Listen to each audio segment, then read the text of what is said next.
Isaiah chapter 10, verse 15, Isaiah writes, "Shall the axe boast itself against him who chops with it? Or shall the saw exalt itself against him who saws with it? As if a rod could wield itself against those who lift it up, or as if a staff could lift up as if it were not wood." Now, obviously, when you read these examples to say, "Shall the axe boast itself against him who chops with it? Or shall the saw exalt itself against him who saws with it?" Obviously, the answer to those questions is certainly not. Those are inanimate objects, and they can't do anything without the one who actually controls them, who's actually using them. And again, obviously, we have the answer to that question. But if we look at our own lives and how we live our life, if we look at the different gifts that God's given us a certain ability to do this or that, and He wants to be able to use us as tools in His mighty hands to do holy work, to do righteousness, to live holy lives. And oftentimes we take the different gifts, the myriad of gifts that God's given us, and we use our ability to actually rebel against God.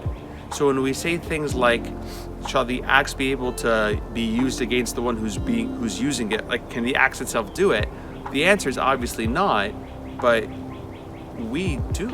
We actively use the different gifts that God's given us, or the abilities that God has given us, to live free lives, to be able to use our talents to do good, and then we corrupt those gifts to actually do evil.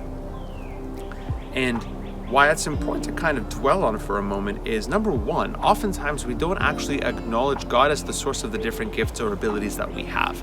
Oftentimes we attribute those gifts or those abilities to ourselves.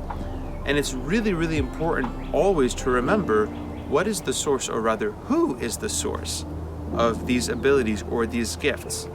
And once I acknowledge that God is the one who's given me the ability to do this or to do that, or to live my life a certain way, or to treat someone a certain way, or to be able to do this thing perhaps in a different capacity, I then have to ask myself, if God is the one who gave me that ability or that gift, what is God therefore expecting of me with that gift or with that ability or with that opportunity to treat someone a certain way or to live my life a certain way? If God's given me those blessings or that gift, what does He expect from me?